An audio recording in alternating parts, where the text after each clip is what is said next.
High, কেমন আছেন সবাই? আশা করি ভালো আছেন। I am Mridul. আজকে আমি আপনাদের সামনে আরেকটু ভিডিও নিয়ে হাজির হলাম। আজকে আমরা দেখব এলিমেন্টর প্রো যে উইজেটগুলো রয়েছে তার ভিতর থেকে টেবিল অফ কন্টেন্ট যে উইজেটটি রয়েছে সেই টেবিল অফ কন্টেন্ট উইজেটটি নিয়ে আজকে আমরা আলোচনা করব। দেখব এই টেবিল অফ কন্টেন্ট উইজেটটি কিভাবে একটি ওয়ার্ডপ্রেস ওয়েবসাইটের ভিতর ব্যবহার করা যায় এবং কিভাবে কাস্টমাইজ করা যায়। তো চলুন শুরু করা যাক। প্রথমে আমরা কি করব, জাস্ট আমরা হচ্ছে ড্যাশবোর্ডে যাব। ড্যাশবোর্ড থেকে আমাদের যেখানে পোস্টগুলো রয়েছে আমরা যদি জাস্ট এখানে যাই যে হচ্ছে পোস্টগুলা, এই যে পোস্টগুলো রয়েছে আমরা এই পোস্টের ভিতর টেবিল অফ কন্টেন্টটা ব্যবহার করব। আপনারা যদি হচ্ছে ওয়েবসাইট ভিজিট করে থাকেন দেখবেন যে অনেক ওয়েবসাইটের ভিতর হচ্ছে যে টেবিল অফ কন্টেন্ট কিন্তু থাকে। তো সেটা কীভাবে হচ্ছে ব্যবহার করে আমরা সেটাই দেখব। তার জন্য আমরা চলে যাব হচ্ছে এলিমেন্টরে এবং টেমপ্লেট থেকে যাব কোথায় হচ্ছে থিম বিল্ডারে। জাস্ট থিম বিল্ডার থেকে আমরা কোথায় চলে যাব, সিঙ্গেল পোস্টে ক্লিক করি। জাস্ট এখানে একটা রয়েছে, জাস্ট আমরা ডিলিট করে দিই। এখন আমি চলে যাবো অ্যাড নিউ।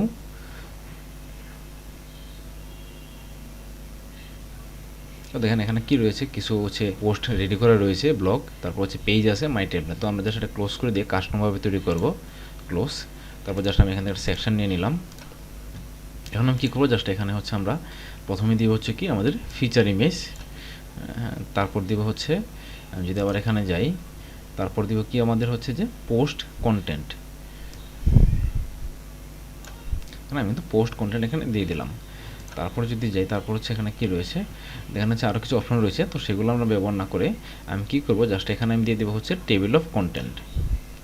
তো দেখেন আমার টেবিল অফ কন্টেন্ট কিন্তু উইজেটটা এখানে চলে আসছে এবং এখানে কিন্তু হচ্ছে আমার এই যে পোস্টের উপরে কিন্তু কিছু অপশন এখানে চলে আসছে। দেখেন আমার কিন্তু এখানে কি লেখা আসছে, দেখেন টেবিল অফ কন্টেন্টস। তারপর হচ্ছে আমার যে হচ্ছে দেখেন যে হোয়াট ইজ লরেম ইপসাম, এই যে হোয়াট ইজ লরেম, আমার যে এখানে হেডিংগুলো রয়েছে হেডিংগুলো কিন্তু এবং সাব হেডিংগুলো কিন্তু এখানে শো করতেছে। তো আমি এখন কি দেখবো যে হচ্ছে কীভাবে এগুলো এখানে শো করে। তার জন্য আমরা জাস্ট হচ্ছে প্রথমে হচ্ছে দেখেন কন্টেন্টে যদি যাই, দেখেন এখানে দুটি অপশন রয়েছে, টেবিল অফ কন্টেন্ট এবং হচ্ছে এডিশনাল অপশন। আমি টেবিল অফ কন্টেন্টে ক্লিক করি। তো দেখেন প্রথমে কি রয়েছে টাইটেল, আমরা চাইলে টাইটেলটা চেঞ্জ করতে পারবো। জাস্ট আমি এখানে লিখে দেবো পোস্ট কন্টেন্ট। তারপর দেখেন এখানে কী রয়েছে, ট্যাগ রয়েছে কি HTML ট্যাগ 4, আমরা এটাকে কী করে দিব, HTML ট্যাগ 2 করে দিব। দেখুন তারপর কিছু দেখেন নিচে কী রয়েছে, দেখেন ইনক্লুড এবং হচ্ছে এক্সক্লুড। ইনক্লুড কি, এই যে এখানে যে হচ্ছে আমার যে হচ্ছে হেডিংগুলো শো করতেছে সেগুলো হচ্ছে আমার কোন কোন heading, H2, H3, H4, H5, H6। তো আমি চাচ্ছি যে এখানে শুধু আমি H2 এবং H3 রাখবো, বাকিগুলো যদি আমি ডিলিট করে দিই, দেখেন বাকিগুলো কিন্তু আমি এখানে ডিলিট করে দিলাম, শুধু আমার কি রাখলাম H2 এবং H3। হ্যাঁ, এখানে যে হচ্ছে হেডিংগুলো রয়েছে সেগুলো সবগুলো কিন্তু H2 এবং H3 হেডিং এখানে শো করতেছে। দেখেন এগুলো কিন্তু হচ্ছে সাব হেডিং। 4 কী আছে, where can I get some, আমরা যদি যাই এখানে দেখেন where can I get some, এইগুলো কিন্তু হচ্ছে সাব হেডিং, এগুলো হচ্ছে H3 হেডিং। আমরা যদি আসলে দেখতে চাই তাহলে আমরা কী করতে পারি, জাস্ট আমি এই H3টা হচ্ছে ক্লোজ করে দিই, তাহলে দেখেন আমার হেডিংগুলো H3 হেডিংগুলো কিন্তু এখানে চলে গেল। তো আমি জাস্ট এটা H3 দিয়ে দিব, আবার দেখেন আমার H3 কিন্তু এখানে চলে আসছে। তো এইভাবে আমরা কী করতে পারি, পোস্ট যে হচ্ছে কন্টেন্টের যে টেবিলগুলো সেটা কিন্তু হচ্ছে আমরা এইভাবে তৈরি করতে পারি। তো এখন দেখেন এখানে একটা অপশন হচ্ছে কি এক্সক্লুডের মধ্যে আমরা কী করতে পারি, আমরা যদি চাই যে হচ্ছে এখানে দেখেন জাস্ট এখানে যে হচ্ছে আমরা যদি হচ্ছে আমরা কোনো হচ্ছে হেডিংয়ের এখানে যে হচ্ছে বা ক্লাস বা আইডি দিয়ে যদি আমরা চাই, ওটা জাস্ট এখানে আইডি দিয়ে দেবো বা ক্লাস দিয়ে দেবো, তাহলে কিন্তু সেই যে হেডিংটা রয়েছে সেটা কিন্তু এখানে হাইড হয়ে যাবে। সেটা যদি আমরা দেখতে চাই জাস্ট কী করবো, এখান থেকে জাস্ট আমরা একটা হেডিং নিয়ে নেব। জাস্ট হচ্ছে আমি একটা হেডিং দিয়ে দিলাম এবং এটা আমার কী থাকবে, ট্যাগ থাকবে হচ্ছে H2, জাস্ট আমি এখানে লিখে দিলাম হচ্ছে টেবিল অফ কন্টেন্ট।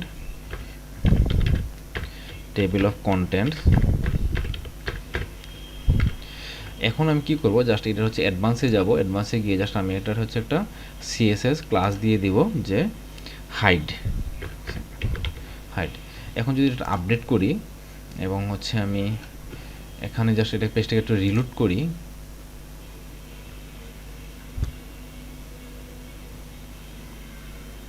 দেখেন প্রথমে কিন্তু আমার টেবিল অফ কন্টেন্ট যে হচ্ছে আমার হেডিংটা রয়েছে সেটা কিন্তু চলে আসছে। এখন আমরা দেখবো যে এটা কীভাবে আমরা হাইড করতে পারি। তার জন্য আবার হচ্ছে জাস্ট আমি এখানে ক্লিক করে জাস্ট এক্সক্লুডে যাব, এক্সক্লুডে গিয়ে জাস্ট আমরা এখানে লিখে দিব হচ্ছে ডট হাইড। আর আমরা ডট কেন ব্যবহার করলাম, যেহেতু এটা CSS ক্লাস তাই সেজন্য আমরা কিন্তু ডট ব্যবহার করবো। হাইড লিখে দিলাম। এখন যদি আমি আপডেট করি এবং হচ্ছে আমি দেখেন এখন কিন্তু আমার হচ্ছে এখানে কিন্তু যে সাথে সাথে দেওয়ার সাথে সাথে কিন্তু আমার এখানে টেবিল অফ কন্টেন্ট যে প্রথমে যে ছিল হেডিংটা সেটা কিন্তু এখান থেকে হাইড হয়ে গেল। আমি যদি আবার জাস্ট একটু দেখাই, দেন আবার কিন্তু এখানে চলে আসলো। তো এইভাবে কী করতে পারি আমরা, কিন্তু এইভাবে হচ্ছে আমরা এই যে কোনো যদি হেডিংকে আমরা হাইড করতে চাই সেটা কিন্তু এখান থেকে আমরা করতে পারি। এখন যদি আমরা চাই একাধিক হেডিংকে হাইড করি তাহলে আমরা কীভাবে করবো? তার জন্য আমরা কী করবো, জাস্ট হচ্ছে আইডি ব্যবহার করা হবে বা ক্লাস ব্যবহার করার পরে জাস্ট আমরা সিঙ্গেল একটা ক্ষমা দিব, ক্ষমা দিয়ে স্পেস দিব, তাহলে কিন্তু আমরা একাধিক হচ্ছে আইডি বা ক্লাস এখানে ব্যবহার করতে পারবো। আশা করি এতটুকু আপনারা বুঝতে পেরেছেন। তারপর কিছু দেখেন মার্ক ভিউ নাম্বারস, এটা কি দেখেন এই যে নাম্বারগুলো আসতেছে, হ্যাঁ দেখি নাম্বারে আমরা শো করাবো নাকি হচ্ছে বুলেট। আমি যদি বুলেট দিই তাহলে দেখা গেল সব বুলেট চলে আসছে। আমি আবার যদি নাম্বার দিই তাহলে কিন্তু আমার সব এখানে নাম্বার চলে আসছে। এখন দেখেন আমি যদি বুলেট দিই তাহলে আমার এখানে কিন্তু এই যে বৃত্ত আকারের যে বুলেট সেটা রয়েছে, আমরা চাইলে কিন্তু এটাকে হচ্ছে নানও করতে পারি। আমরা সবগুলো কিন্তু নান হলো, তো এটা দেখতে ভালো লাগে না। আমরা কী করবো, এখান থেকে হচ্ছে আইকন লাইব্রেরিতে যাবো, দেখেন এখানে কিন্তু কিছু অপশন রয়েছে, ওরা রিকমেন্ডেড করতেছে এই সার্কেলগুলো আমরা ব্যবহার করতে পারি, কিন্তু আমি চাচ্ছি যে এইগুলো আমার পছন্দ হচ্ছে না। আমি অল আইকনে গিয়ে জাস্ট হচ্ছে রাইট, আমি হচ্ছে এইটা আমি দিয়ে দিলাম, এই আইকনটা ব্যবহার করলাম। তাহলে দেখেন আমরা কিন্তু এখানে এই আইকনটা এখানে চলে আসছে। এইভাবে কী করতে পারি আমরা, কিন্তু হচ্ছে এখান থেকে আইকন লাইব্রেরি থেকেও বিভিন্ন আইকন এখানে ব্যবহার করতে পারি। হ্যাঁ, আশা করি আপনি এতটুকু বুঝতে পেরেছেন। তো আমি জাস্ট এখানে হচ্ছে আমি নাম্বারটাই আমার পছন্দ, আমি নাম্বারটা এখানে রাখবো। তারপর কিছু দেখেন এডিশনাল অপশন, এখানে যদি আমরা যাই এখানে দেখেন কী কী রয়েছে। প্রথমে কী রয়েছে ওয়ার্ড, হ্যাঁ এই দেখেন এটার মানে কি যে এইখানে যদি হচ্ছে যে লাইনগুলো ছিল এগুলো যদি জাস্ট বড় থাকতো তাহলে কিন্তু আমরা 2 লাইনে চলে আসতো। তার জন্য আমি কী করতে পারি, জাস্ট আমি যদি একটু পোস্টে যাই,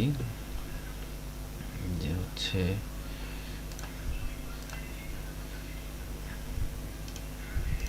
পোস্টে একটু এডিট করে নিই আমরা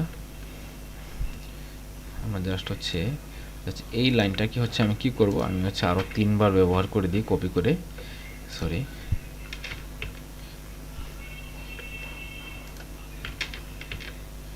দেখেন জাস্ট আমি 3 বার ব্যবহার করে দিলাম। এখন যদি আমি এটাকে আপডেট করি এবং হচ্ছে এখানে গিয়ে জাস্ট এটাকে হচ্ছে আমি আপডেট করি এবং হচ্ছে জাস্ট একটা রিলোড দিই পেজটা,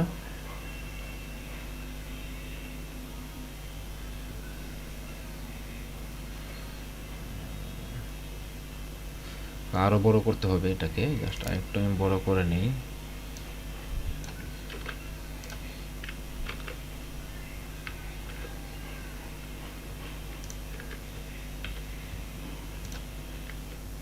তো দেখেন জাস্ট আমি আরেকটু আপডেট করে নিলাম এবং হচ্ছে আমি এখান থেকে একটু বড় করে নিলাম জাস্ট আমি বোঝানোর স্বার্থে।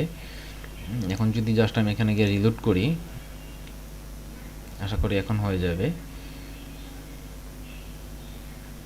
এখন দেখেন আমাদের এটা কিন্তু দেখেন যে এই যে আমার হেডিংটা এটা কিন্তু হচ্ছে 2টা লাইনে চলে আসছে। আমি যদি এখন এখানে যাই আবার দেখেন যে হচ্ছে এডিশনাল অপশন, এখন যদি আমি এই ওয়ার্ডটাকে এনাবল করে দিই ওয়ার্ডটাকে, তাহলে দেখেন কি হয়, জাস্ট আমি এনাবল করে দিলাম, তাহলে দেখেন এটা কিন্তু হচ্ছে আমার একটা লাইনে চলে আসছে এবং এটা কিন্তু 3 ডট চলে আসছে, মানে কি এটা কিন্তু হচ্ছে কন্টিনিউ। আবার যদি জাস্ট আমি অফ করে দিই তাহলে কিন্তু এটা কী হবে, 2টা লাইনে চলে আসবে। তো জাস্ট আমি হচ্ছে আমার এটাই পছন্দ, এনাবল রাখি আমি। তারপর কি রয়েছে দেখেন মিনিমাইজ বক্স, হ্যাঁ এই যে হচ্ছে আইকনটা রয়েছে সেটাকে আমি দেখেন এনাবল করতে পারি, হচ্ছে মিনিমাইজ বা হচ্ছে আমি কী করতে পারি, ম্যাক্সিমাম করতে পারি। তো জাস্ট আমি এটাকে যদি হচ্ছে কী করি, আমি অফ করে দিই তাহলে কিন্তু এই আইকনটা থেকে আমার হাইড হয়ে যাবে। জাস্ট এবার যদি আমি এটা কী করি, জাস্ট এনাবল করে দিই তাহলে কিন্তু এটা আবার এনাবল হয়ে যাবে এবং সেটার আইকন কী হবে সেটাও কিন্তু আমরা এখান থেকে সিলেক্ট করে দিতে পারি। জাস্ট আইকন লাইব্রেরি থেকে গিয়ে কিন্তু আমরা এগুলো সিলেক্ট করতে পারি। তারপর কী রয়েছে দেখেন মিনিমাইজড অন, কোথায় কোথায় হবে, জাস্ট হচ্ছে কি মোবাইলে নাকি হচ্ছে ট্যাবলেট বা হচ্ছে ডেস্কটপ আর সিমিলার সব জায়গাতেই হবে, সেগুলো কিন্তু আমরা এখান থেকে সিলেক্ট করতে পারি। তার হচ্ছে কি হেরারিক্যাল ভিউ, এটা কি, এটার মানে হচ্ছে আমি অফ করে দিই তাহলে দেখেন কি হয়, আমার এই যে সবগুলো কিন্তু কি 1 2 3 4 5 6 7 8 আমার সিরিয়াল নাম্বার অনুসারে সবগুলো চলে আসছে। হ্যাঁ আমাদের হেরারিক্যাল ভিউটা হচ্ছে এটা কিন্তু ট্যাগ অনুসারে হচ্ছে এখানে শো করবে। জাস্ট আমি যদি জাস্ট এনাবল করে দিই তাহলে দেখেন আমার 3 পরে কিন্তু 3.1 3.2 3.3 3.4 3.5 চলে আসছে। এটা কিন্তু হচ্ছে ট্যাগ অনুসারে এটা শো করবে। তারপর কি কলাপস সাব আইটেমস, যেহেতু এটা এনাবল করি এখন দেখেন কি হয়, জাস্ট হচ্ছে এটা কিন্তু সাব আইটেমগুলো কিন্তু কলাপস হয়ে যায়।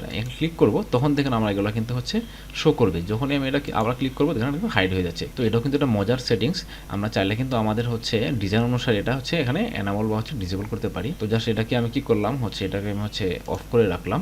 তো এই ছিল হচ্ছে এডিশনাল অপশনের ভিতর বিভিন্ন অপশনগুলো। আশা করি আপনারা এতটুকু বুঝতে পেরেছেন যে টেবিল অফ কন্টেন্টের হচ্ছে যে এখানে যে হচ্ছে আমরা হচ্ছে মেইনলি হচ্ছে এখানে যে পোস্ট কন্টেন্ট থাকবে, তারপর হচ্ছে কি যে এখানে ইনক্লুড এবং এক্সক্লুড, হ্যাঁ এবং হচ্ছে মার্কার ভিউ, এই অপশনগুলো আমরা কীভাবে এখানে রাখবো।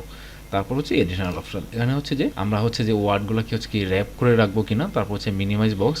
আমরা কিন্তু হচ্ছে টেবিল অফ কন্টেন্ট অবশ্যই মিনিমাইজ বক্স রাখবো, মানে এটাই হচ্ছে টেবিল অফ কন্টেন্ট মেনই যে হচ্ছে জাস্ট আমরা এখানে হাইড করতে পারি, হচ্ছে মিনিমাইজ বা হচ্ছে ম্যাক্সিমাইজ করতে পারি। তো এখন আমরা চলে যাবো কোথায়, স্টাইলে। যদি স্টাইলে যাই, প্রথমেই দেখেন কি রয়েছে ব্যাকগ্রাউন্ড কালার। পুরো টেবিলটা কিন্তু একটা ব্যাকগ্রাউন্ড কালার আমরা দিতে পারি। জাস্ট আমি হচ্ছে এই কালারটা সিলেক্ট করে দিলাম, জানেন কিন্তু একটা ব্যাকগ্রাউন্ড কালার চলে আসছে। এখন দেখেন এটা কি বর্ডার কালার, বর্ডার কি এই যে একটা বর্ডার রয়েছে সেটা কালার কি হবে, আমি সেটা কালার দিয়ে দিলাম হচ্ছে হোয়াইট কালার। হ্যাঁ, তারপর হচ্ছে বর্ডার উইথ কি হবে, আমরা সেই উইথটাও কিন্তু আমি একটু উইথটা একটু বাড়িয়ে দিলাম। তারপর কি হচ্ছে লোডার কালার, যখন লোড হবে সেটার কি কালার হবে, জাস্ট হচ্ছে আমি এটা দিব হচ্ছে গ্রিন। তারপর হচ্ছে বর্ডার রেডিয়াস, আমরা চাইলে এখানে বর্ডার রেডিয়াস ব্যবহার করতে পারি। হ্যাঁ দেখেন বর্ডার রেডিয়াস আমি জাস্ট হচ্ছে এটাকে 15 পিক্সেল করে দিলাম। তারপর হচ্ছে প্যাডিং, হ্যাঁ আমরা হচ্ছে একটা হাইট দিতে পারি এটার, একটা মিনিমাম একটা হাইট দিতে পারি। তারপর হচ্ছে প্যাডিং ব্যবহার করতে পারি, এটার বক্স শেডও কিন্তু ব্যবহার করতে পারি। তো জাস্ট বক্স শেড ব্যবহার করলাম। আমরা হচ্ছে হেডার, হেডারের ভিতরে প্রথমে কি দেবেন ব্যাকগ্রাউন্ড কালার, এই যে হেডারটা সেটার কিন্তু আমরা একটা কালার দিতে পারি। জাস্ট হচ্ছে আমি এটা দিয়ে দিব হচ্ছে রেড কালার, এবং তারপর কী দেবো টেক্সট কালার, কী হবে টেক্সট কালার দিব হচ্ছে হোয়াইট।